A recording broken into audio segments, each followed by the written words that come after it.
Anyone who asks too many questions can sleep out in the fields. Victor Hale threw Nate's bag into the mud beneath the driving rain. He had no idea that the man standing in front of him in worn-out boots had the power to take back every bit of authority Victor was abusing. But Nate remained silent because behind him were dozens of frightened workers. Only a few hours earlier, Nathaniel Whitmore had walked through the gates of his family's farm under the name Nate Miller. Faded jeans, a flannel shirt worn thin at the shoulders, and a small travel bag made him look like a seasonal laborer. His phone and real identification were hidden at the bottom of the bag. Hare had come to Willow Creek to investigate complaints involving wages, worker safety, and land acquisitions. Hare climbed onto grain trucks, pulled hoses, and worked in clouds of grain dust so thick they hung in the air.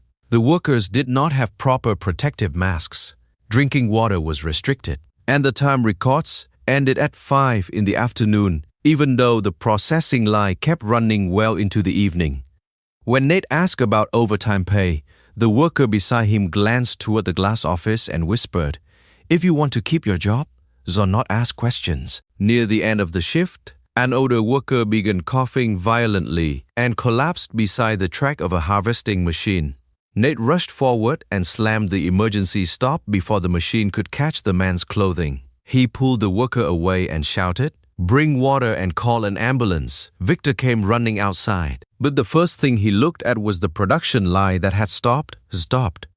"Who gave you permission to shut down the machine? He could have died if it kept running." Victor saw that the worker was still conscious and immediately ordered everyone back to their positions. Nate stood in front of the control panel. "He needs medical attention. The workers also need proper masks, drinking water, and overtime pay." Victor looked down at Nate's cracked boots and deliberately spoke loudly enough for everyone in the yard to hear. "A hired hand who cannot even afford a decent pair of boots has no right to tell me how to run this farm." Nobody spoke. Nate could have called the board of directors and ended Victor's authority right there. But the lowered faces around him told him that whoever was responsible would erase the evidence if he revealed his identity too soon. He answered, "My boots have nothing to do with that man's life." On the ground, the worker's paper mask had turned dark from the dust. Nate picked it up and noticed that the distribution code had expired 2 years earlier. This was no longer negligence.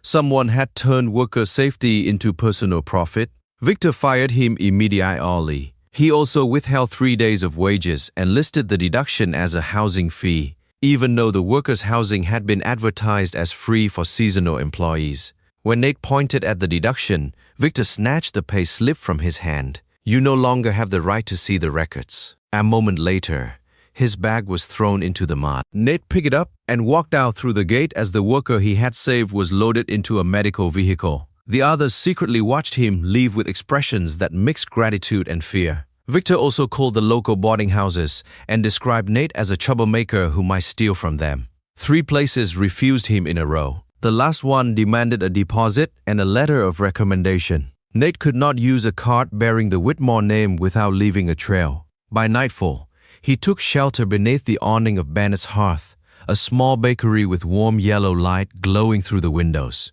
The door opened. A woman wearing a flower-covered apron came outside, carrying a bowl of hot soup and 2 slices of bread. "Is or not have money to pay for that," Nate said. Clara Bennett looked at his soaked clothes and placed the soup on a small table beneath the awning. "You can pay when you find work. Tonight, you only need to avoid freezing to death in front of my bakery." Clara's hands were red from the heat of the ovens, and flour still clung beneath her fingernails. She did not ask what he could do for her. She only pushed the bowl closer when she noticed him shivering. The kindness unsettled Nate. He asked why she would trust a stranger. Clara locked the door but still kept a safe distance. "I do not completely trust you, but I do believe nobody deserves to sleep out in the rain." She pointed toward a small upstairs window. "The attic room is empty. You can stay for a few days if you help me repair the leak in the roof and move bags of flour. No drinking, no trouble, and do not go into my father's room without permission." Nate agreed. The moment he stepped inside, he met Lucy, an 8-year-old girl holding a calico cat. Lucy looked him up and down and asked, Are you really a farmhand? You have fresh scratches on your hands, but no old calluses." "Lucy, Clara warned. Do not make our guest uncomfortable. Nate smiled and slipped his hands into his coat pockets. Lucy's expression told him she would not be easy to fool. A deep coughing fit came from the end of the hallway. George Bennett was sitting beside his bed, every breath carrying a faint wheeze. Clara hurried to find his medication, while Nate helped him sit upright and asked about his history of grain dust exposure. 30 years in the Whitmore warehouse. Back then, nobody gave us masks. Nate helped him use the medication. On the cabinet sat an oak key marked with the number 214 and a smoke stand photograph. In the picture, George stood beside Edmund Whitmore after a warehouse fire, while Nate's father handed him an envelope bearing the corporate seal. Nate froze. George also noticed familiar features in the face of the stranger standing in front of him. He did not ask who Nate's father was. He simply turned the photograph face down and said, "Old men sometimes mistake one person for another." That night, Nate listened as Clara checked her father's breathing and repaired the strap on Lucy's school bag. The woman was struggling to keep a roof over her family's head, yet she had still shared a meal with someone she believed had nothing to offer her. Nate felt ashamed that he had turned her kindness into part of a secret investigation. The next morning, pounding on the door brought the entire household downstairs. Victor stood on the porch with attorney Rebecca Sloan. She posted a default notice on the glass door of Bennett's Hearth. Clara Bennett, a loan of $1,000 is past due. If you do not pay the balance or sign a voluntary transfer, the property will be foreclosed in 10 days. Clara stood frozen. I never borrowed that money. Rebecca produced a mortgage agreement bearing Clara's name and a notarized seal. Victor looked around the bakery as though he had already measured the space for something else. Documents do not care what you remember, he said. Nate took the copy. The signature was missing the curved stroke Clara always added at the end of the letter B. There was no record showing that the loan money had ever been disbursed, and the date on the agreement made him go cold. Hare quickly turned to the final page. After foreclosure, the property would be transferred to the Whitmore processing project. Where were you on this date? He asked. Clara looked down. At the county hospital. My father had been admitted with respiratory failure. I was there all day and all night. Rebecca snatched the agreement out of Nate's hand. This has nothing to do with a farmhand who has already been fired. But the speed of her reaction revealed more than her denial. In the corner of the room, George walked forward with his cane. He looked at the seal, then at Victor, then removed the key marked 214 from his pocket and gripped it until his knuckles turned white. Rebecca gave Clara exactly 10 days. If she voluntarily surrendered the bakery, they would consider forgiving the penalty interest. Clara removed the notice from the door and pressed it flat on the counter instead of tearing it up. I will not sign away my property for money that never existed. Victor leaned closer to her. 10 days from now, your pride will not keep a roof over your head. He and Rebecca left. Through the window, Nate saw Victor look back toward an old box of documents beside George's chair. That look was not about the bakery. He was afraid of something still being kept inside that house. George placed the mortgage agreement beside the old photograph. His voice was rough from illness, but every word was clear. This is not the first time Victor has used forged documents to take land. Years ago, he also made an agreement carrying our family name disappear. Nate looked at the key marked 2 more in George's hand. A moment earlier, it had been nothing more than an old object. Now the number stamped into the metal felt like a door leading into a secret that had been locked away for far too long. Clara pulled out a chair for her father, then placed the forged agreement on the table. What do you know about this? George watched Victor's vehicle disappear down the road. Edmund Whitmore once left an agreement for our family. Victor said the document never existed, then gave me a paper claiming everything had already been settled. I never signed it. Why did you never tell me? Because I did not want you living your life under a debt of gratitude. Clara wanted to ask more, but a coughing fit forced George to stop. Nate examined the agreement. The processing fee had been sent to a company registered at the same address as Rebecca's office. There was no transaction showing that any loan money had ever reached Clara's account. The electronic signature originated from the farm office, and the final beneficiary was the Whitmore processing project. "This does not look like a lawn," Nate said. "It looks like a path designed from the beginning to put the bakery into the hands of the project." Clara folded her arms. "Since when does a seasonal farmhand read financial contracts like a lawyer?" Nate stayed silent a little too long. "I once worked for a wealthy farm owner. I saw people use paperwork to take land from families who could not afford attorneys." It was still not the truth Clara had the right to know. When she nodded, Nate felt even more guilty. Clara handed Nate an apron. He could keep staying in the attic room if he got up at 4 in the morning, moved flour, repaired the roof, and helped with deliveries. The next morning, he struggled with a mass of dough that clung stubbornly to both hands.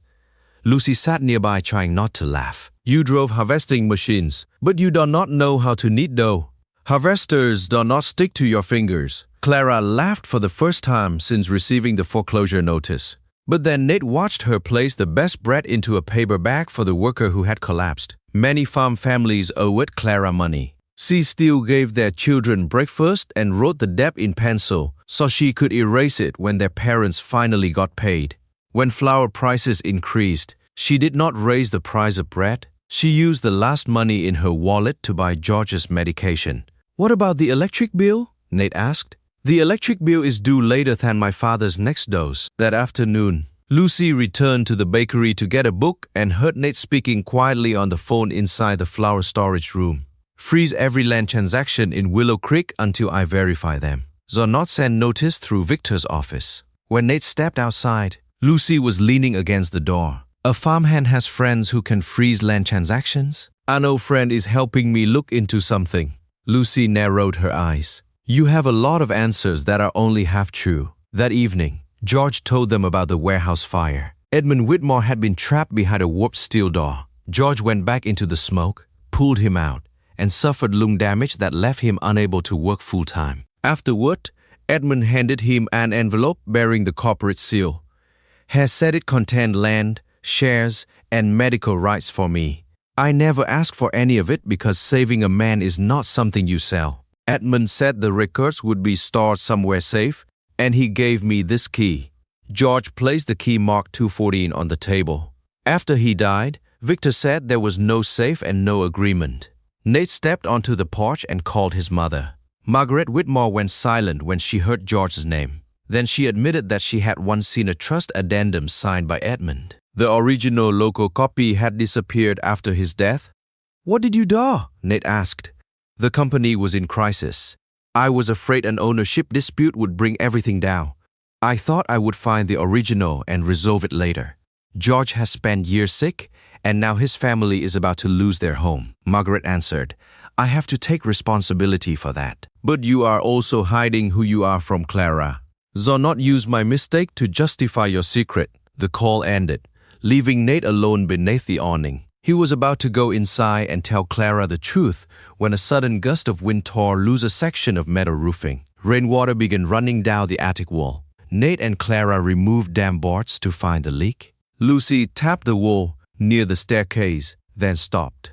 "This part sounds different." Behind the boards was a hollow brick. Lucy pulled out a dust-covered metal box. Inside was a letter addressed to Clara, another storage key marked 214, a receipt for a deposited map, and a photograph of part of a land transfer agreement. Clara recognized the handwriting of Michael Turner, her former husband. Her hands trembled as she opened the letter. Michael wrote that he had not willingly abandoned her and Lucy. While surveying the project, he discovered that the boundary line had been moved across the land belonging to Bennett's Hearth. Victor and Rebecca threatened to accuse him of stealing company data unless he left Willow Creek. He left behind the key to storage unit Hindpony, the map, the survey journal, and a warning telling Clara not to sign any loan documents connected to Rebecca. The letter also said Michael would return after finding an attorney. But the later letters never arrived, and his phone calls had been blocked through Rebecca's office. Clara sat down on the staircase. For years, she had believed Michael left because he could not endure being poor. The truth erased one accusation.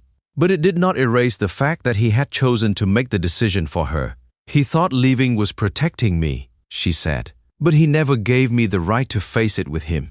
The truth can still hurt like a lie when it comes too late. Nate felt those words strike directly at his own secret. He sat down across from Clara. "There is something I need to tell you." His phone vibrated inside his pocket. A message from someone Nate had placed at the farm warned that Victor was moving payroll records and safety files out of the old grain warehouse. If they waited another night, evidence involving wages and occupational illness could be destroyed.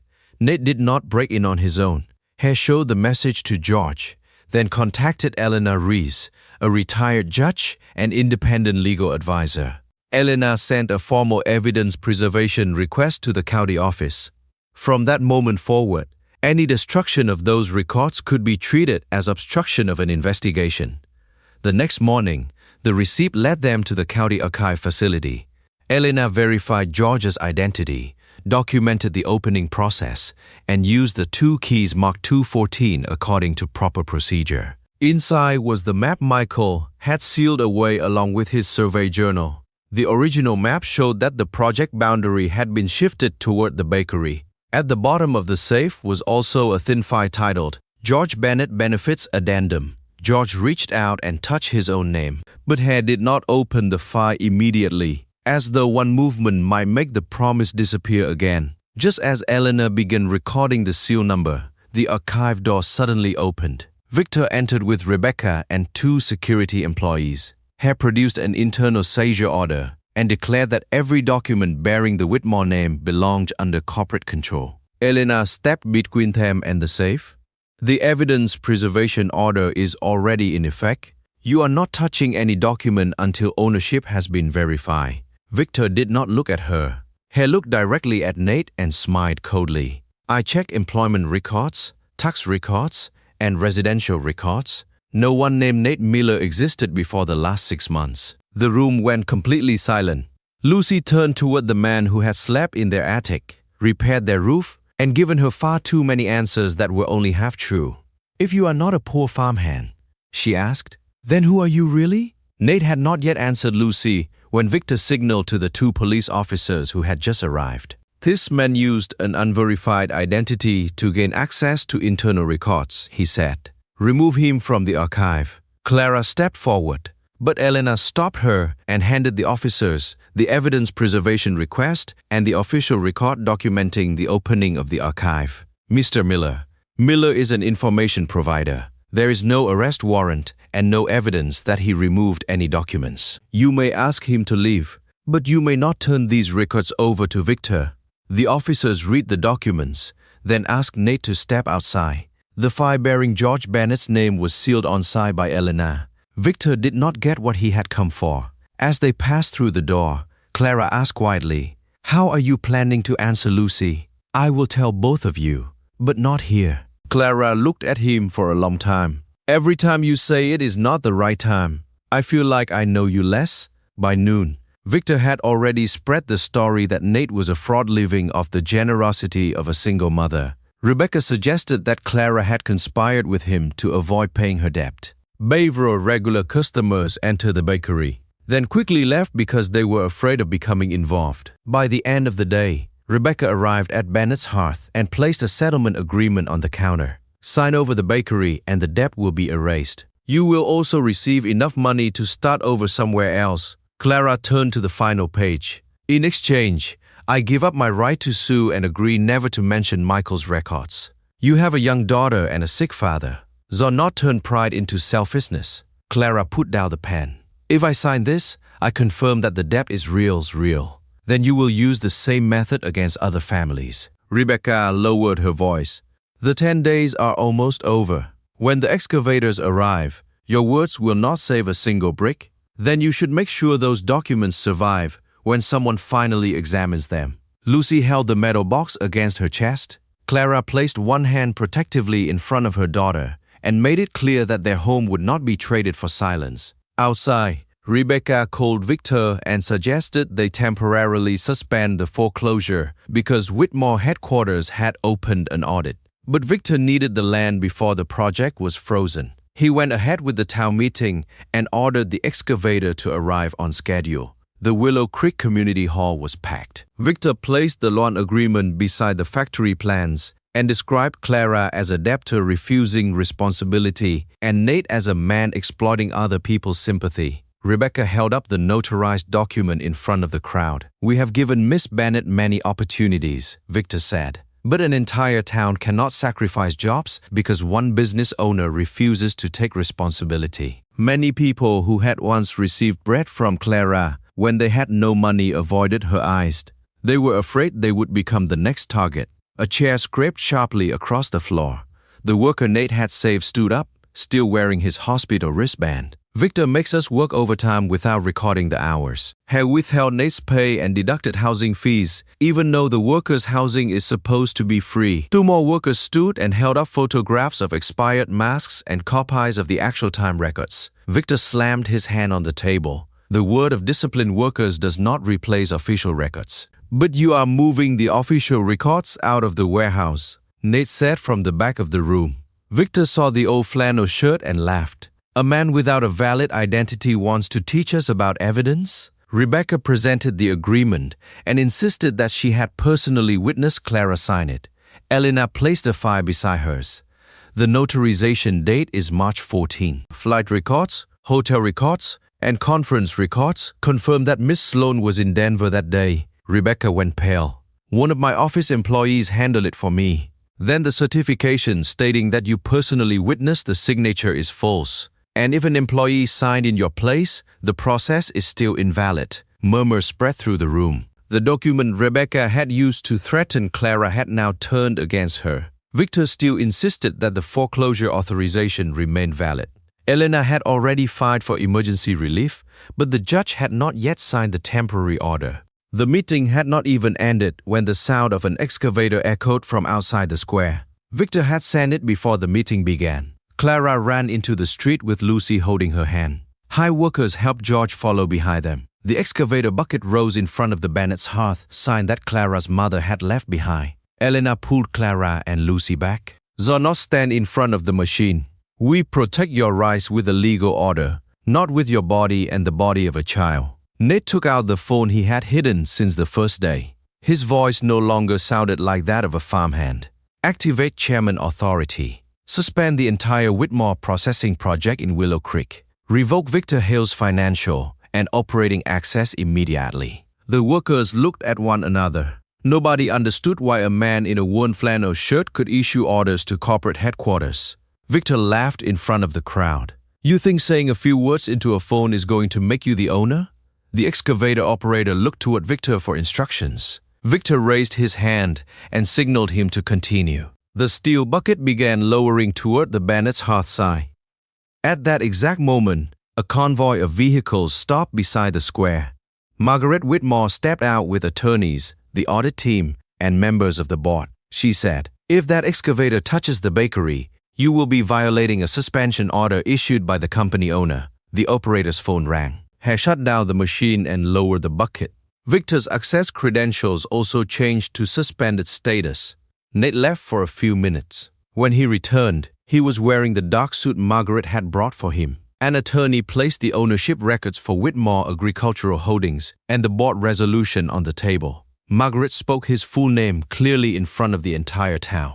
"Nathaniel Whitmore, as chairman, you need to sign the suspension order." The resemblance to Edmund that George had noticed on the very first night finally had an explanation. Clara tightened her grip on Lucy's hand. Victor looked at Nate, then at the signature line on the documents. The man he had thrown off the farm was the person who controlled the entire system. Nate signed the order. "I was not living off Clara's charity. I stayed because she was the only person who treated me like a human being when she believed I had no money, no position, and no way to repay her." He turned toward Victor. "The project is suspended. You are suspended pending the audit.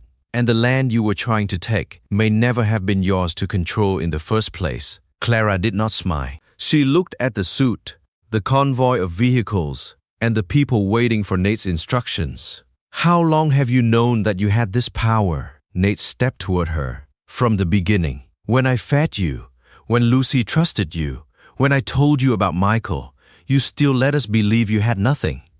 At first, I needed to investigate. After that, I wanted to tell you the truth, but you did not." Clara's voice was not loud, but Nate could not escape it. "Michael made a decision for me because he thought he was protecting me. You also decided how much truth I was allowed to know.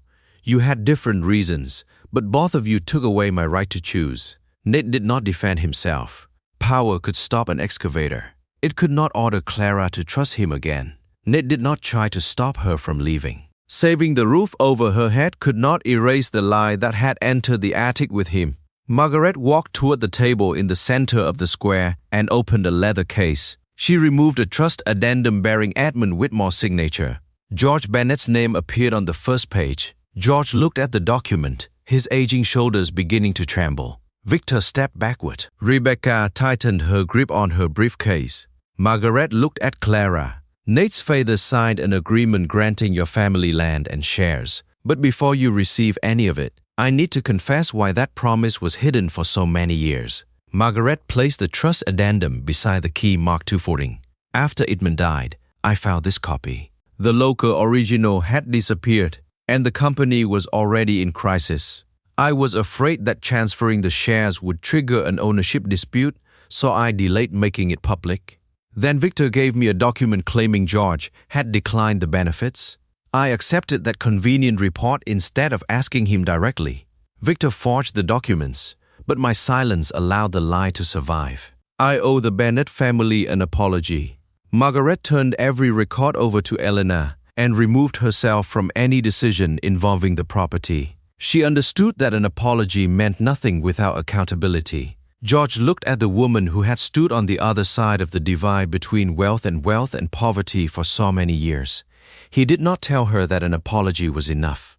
He simply placed the key on the table. I saved Edmund because he was a human being trapped in a fire.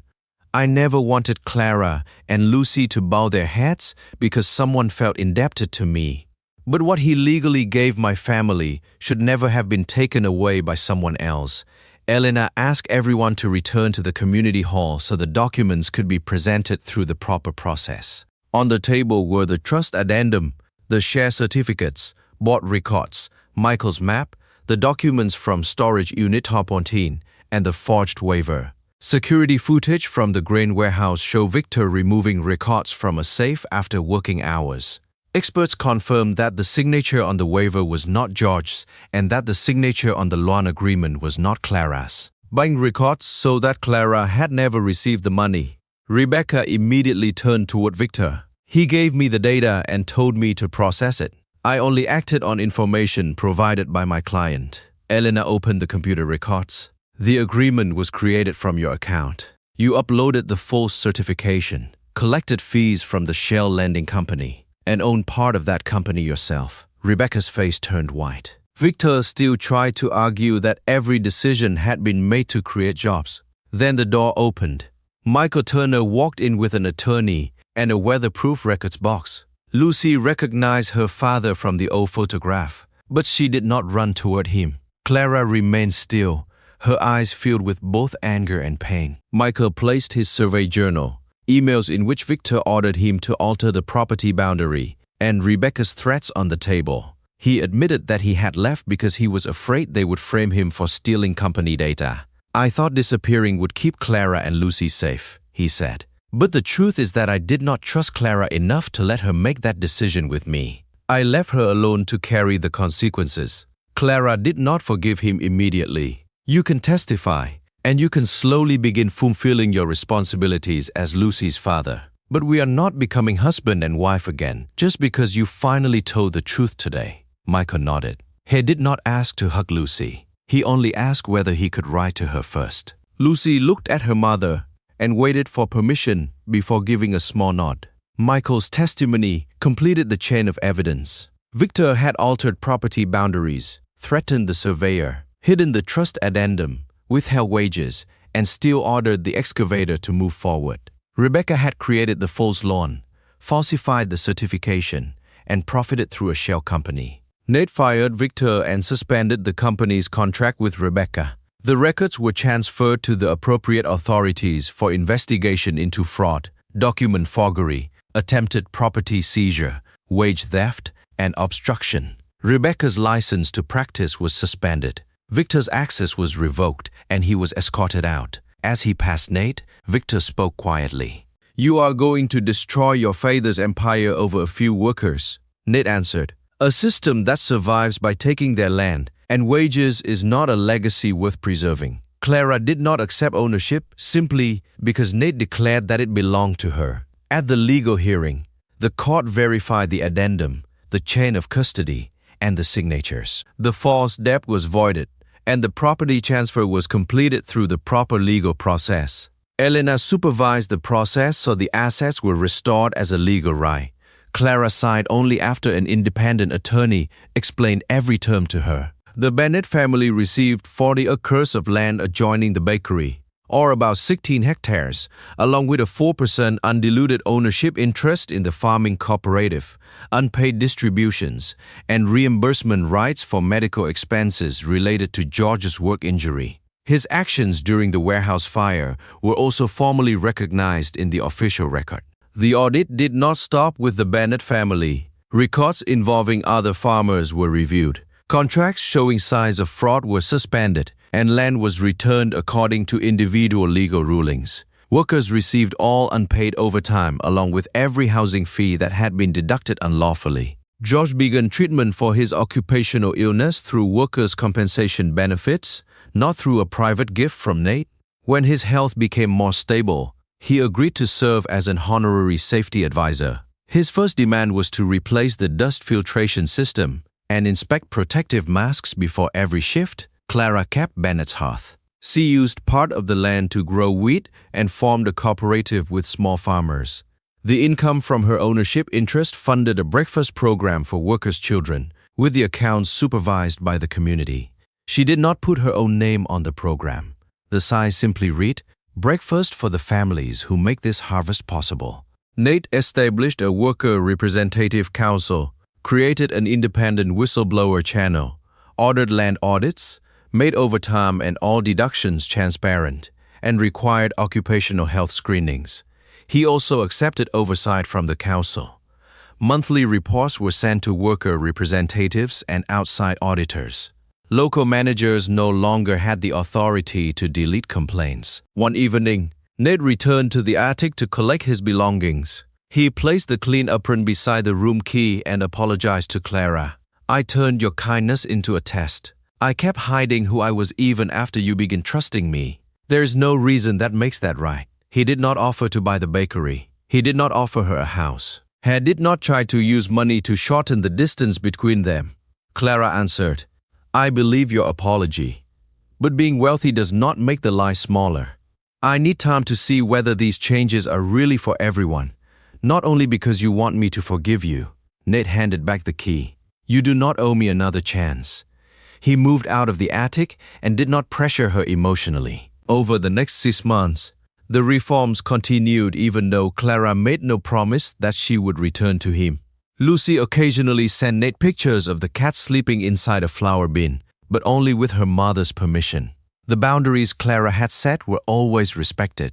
Clara did not promise forgiveness. What slowly rebuilt her trust was seeing Nate continue to fix the system on the days when she did not call him at all. 2 months later, Bennett's Hearth launched its community breakfast program. Children filled the long tables. George taught a group of younger workers how to recognize the symptoms of lung disease. Michael stood at the far end of the yard talking with Lucy during the time Clara had agreed to. Nate arrived alone as an ordinary guest. He stood in line, paid full price for his food, and did not step behind the counter. Clara noticed that he was still wearing the same old boots that had once been covered in mud on the rainy night they met. After the guests had gone home, she placed the attic room key on the table.